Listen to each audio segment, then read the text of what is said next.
Welcome to bKash IQ. আজকের ভিডিওতে আমরা ক্লাস 12 ফোর্থ সেমিস্টারের ফোর্থ সেম 2026 উচ্চ মাধ্যমিক পরীক্ষার প্রশ্নপত্র নিয়ে আলোচনা করব। তোমাদের যেরকম প্রশ্ন আসতে পারে সেটা তোমাদের সামনে আজকে তুলে ধরবো এই পিডিএফের মধ্য দিয়ে। তোমাদের মূলত এই সেমের পরীক্ষায় প্রশ্ন হবে সম্পূর্ণরূপে ডিসক্রিপটিভ, অর্থাৎ বড় প্রশ্ন হবে। তো ওই বড় প্রশ্ন কীরকম কী আসবে সেই ডেমো তোমাদের সামনে তুলে ধরবো। তো তোমরা সাথে থাকো, দেখতে থাকো। আর যারা এখনও ভালো করে রেডি হওনি তারা ভিডিওটা দেখো, তারা একটা ভালো আন্দাজ পাবে পরীক্ষায় কীরকম প্রশ্ন আসবে। এবং আমাদের ক্লাসেস হচ্ছে, সমস্ত বিষয়ের সমস্ত পিডিএফ তোমাদের সাথে দেওয়া হচ্ছে।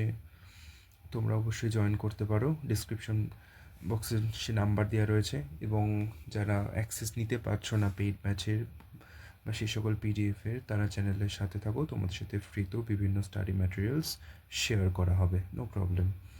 তো দেখো, তোমাদের মূলত 40 মার্কসের প্রশ্ন কীরকম হবে। প্রথমে তোমাদের প্রোজ থেকে, মানে তোমাদের তো দুটো গল্প রয়েছে, ডাউন দ্য র্যাবিট হোল এবং 3 কোয়েশ্চেন্স, সেখান থেকে প্রশ্ন আসবে। গল্প থেকেও দুটো প্রশ্ন আসবে রয়েছে। দেখুন, প্রথমে প্রোজ অর্থাৎ গল্প থেকে এসেছে, answer any two of the following questions in your own words. তাহলে তুমি যে কোনো দুটো প্রশ্নের উত্তর দাও। কটা রয়েছে এখানে দেখো, এখানে প্রশ্ন রয়েছে একটা, দুটো, তিনটে, চারটে। দেখো, এই প্রশ্নটা আর এই প্রশ্নটা রয়েছে কোথা থেকে, না ডাউন দ্য র্যাবিট হোল, অ্যালিসের গল্পটা থেকে। আবার অপর দিকে আমরা যদি তারপরের প্রশ্ন দুটোকে দেখি, যে সি আর ডি, এই দুটো প্রশ্ন কোথা থেকে রয়েছে, 3 কোয়েশ্চেন থেকে। হোয়াই ডিড জা put on simple cloth before meeting the hermit. আর তারপর হচ্ছে why did the hermit live in a wood, whom did he receive. তো দুটো প্রশ্ন রয়েছে আমাদের, 3 কোয়েশ্চেন্স ওই গল্প থেকে। তো তোমরা যে কোনো দুটো এখান থেকে অ্যাটেন্ড করবে। সুতরাং তোমরা দুটো গল্পের মধ্য থেকে যদি একটি গল্প খুব ভালো করে তোমরা রেডি করো, তোমাদের পরীক্ষায় কোনো রকমের প্রবলেম হবে না, আশা করছি। এরপরে কি রয়েছে, এরপরে রয়েছে গল্প থেকে বড় প্রশ্ন। দুটো বড় প্রশ্ন থাকবে, যে কোনো একটা অ্যাটেন্ড করতে হবে। তো যেটা তোমাদের বারবার বলি, তোমরা যদি একটি গল্পকে খুব ভালো করে রেডি করো, খুবই ভালো করে যদি একটা গল্পকে তোমরা রেডি করো, তাহলে তোমরা সেখান থেকে এসে কিউ অ্যাটেন্ড করতে পারবে, মানে 2 মার্কসের ধরে এখান থেকেও অ্যাটেন্ড করতে পারছো। প্লাস তোমরা কিন্তু বড় প্রশ্ন অ্যাটেন্ড করতে পারছো। বড় প্রশ্ন দেখো এখানে। তারপর where did the person live whom the czar decided to consult. যার সাথে দেখা করার জন্য ভেবেছিল, ডিসাইড করলো যে যার সাথে কনসাল্ট করবে, সে কোথায় বসবাস করতো, মানে ওই hermit. What was he famous for, এবং তিনি কেন বিখ্যাত ছিলেন, জনপ্রিয় ছিলেন, কিসের জন্য, তিনি নিজের জ্ঞানের জন্য, উইজডম, তার জন্য জনপ্রিয় ছিলেন, জ্ঞান বা উইজডম। এরপরে রয়েছে ভার্স থেকে প্রশ্ন, অর্থাৎ তোমাদের কবিতা থেকে। তোমাদের 3টে কবিতা রয়েছে, হক রোস্টিং, সনেট 73 শেক্সপিয়ারের, এবং the greenhouse effect Carl ডেনিসের। তো 3টে কবিতা, সেই 3টে কবিতার মধ্যে তোমাদের এখানেও গল্পের মতন প্রশ্ন হবে। দেখো, প্রথমে রয়েছে এসে কিউ 2 মার্কসের।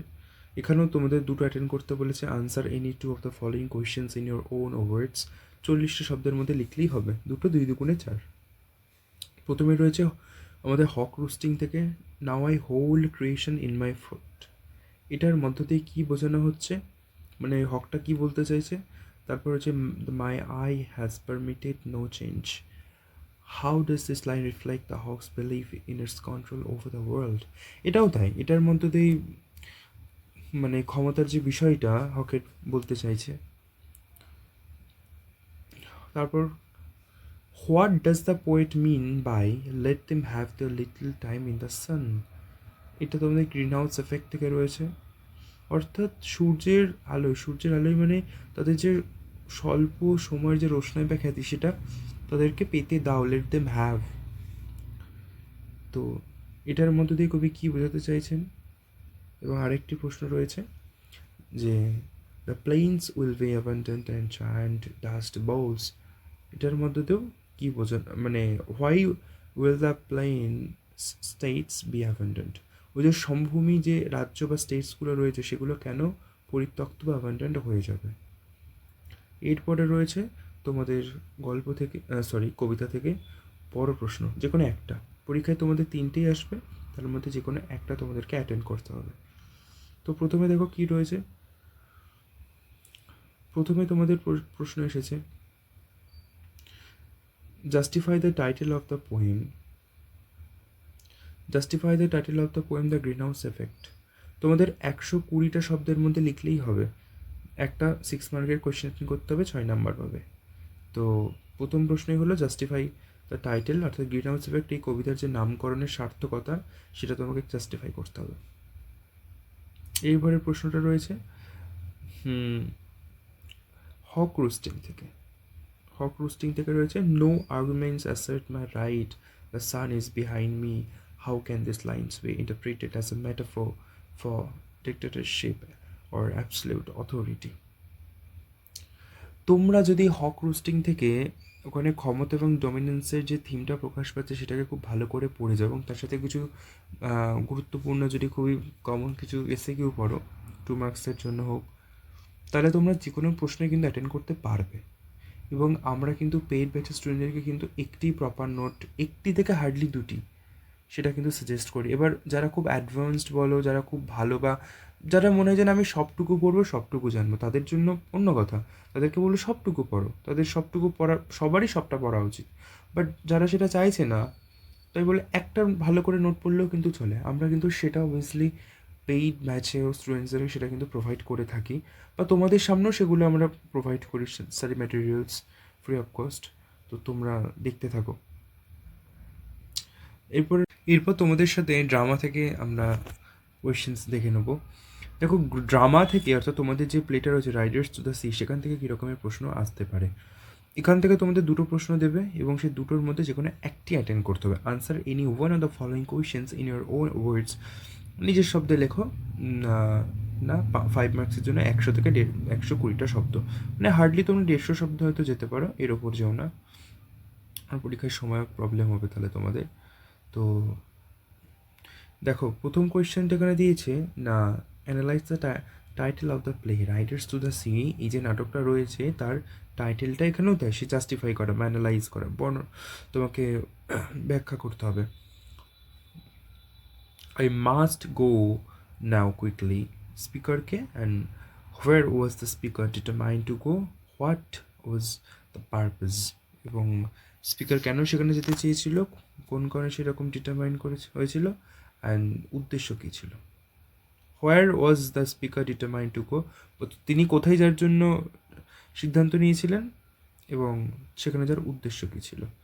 এরপরে তোমাদের নন টেক্সচুয়াল গ্রামার।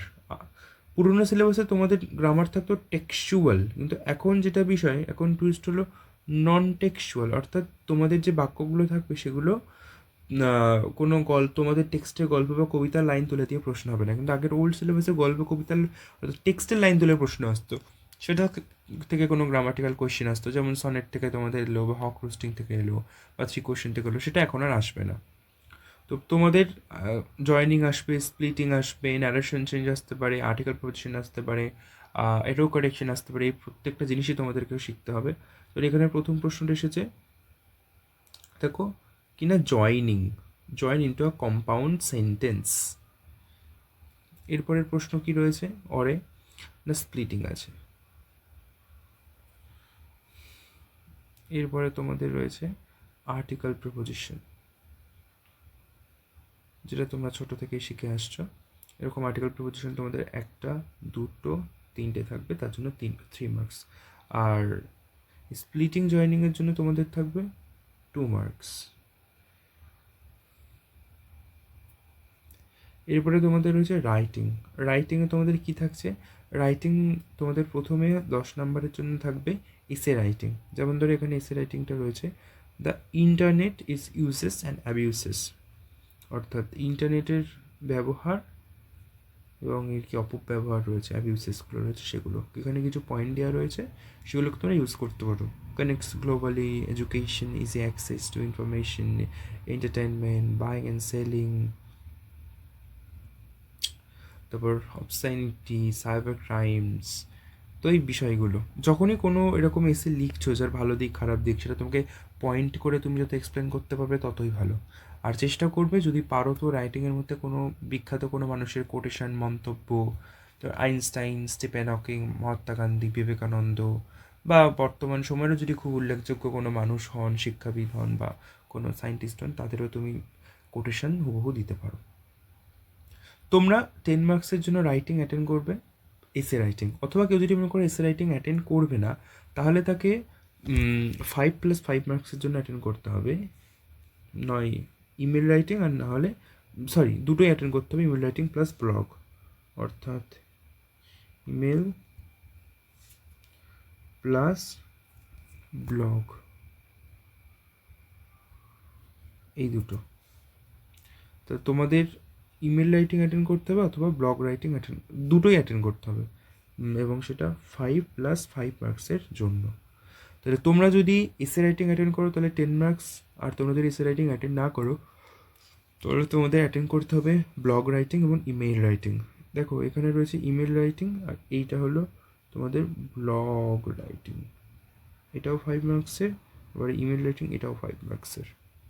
এখানে ব্লগ বলছে the future of artificial intelligence and human লাইফের উপর ব্লগ রাইটিং 75 ওয়ার্ডের মধ্যে, এবং ইমেলটা বলছে যে your English teacher requesting extra classes before the exam and explaining your difficulties. তো তোমার ইংরাজি টিচার, তাকে তুমি মেল করবে এক্সট্রা ক্লাসের জন্য, এবং তোমার যে সমস্যাগুলো রয়েছে সেগুলো এক্সপ্লেন করবে।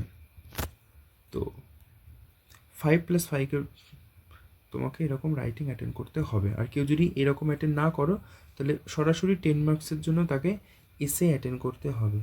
তাহলে নয় তোমরা এসে অ্যাটেন্ড করছো, আর না হলে তোমরা অ্যাটেন্ড করছো ব্লগ প্লাস ইমেল। আশা করি তোমরা তোমাদের স্ট্রাকচারটা বুঝতে পারলে যে এরকম তোমাদের প্রশ্ন আসবে, এবং এই কোয়েশ্চেন পেপারটা খুবই ইম্পর্টেন্ট একটা কোয়েশ্চেন পেপার, তার সাথে এর মধ্যে খুব গুরুত্বপূর্ণ থিমগুলোও তোমরা পাচ্ছ। যদি এর উত্তর তোমরা পেতে চাও তাহলে তোমরা ডিসক্রিপশন বক্সে থাকা নাম্বারে কন্ট্যাক্ট করো, আমাদের সাথে যোগাযোগ করতে পারো এবং কমেন্ট করো, তাহলে এই কোয়েশ্চেন পেপারের আনসার তোমাদের সামনে তুলে ধরবো, এবং পিডিএফটাও তোমাদের সাথে শেয়ার করা হবে ফ্রি অফ কস্টে। তো সাথে থাকো, পরবর্তী ক্লাসের জন্য নজর দাও চ্যানেলে। Thank you so much.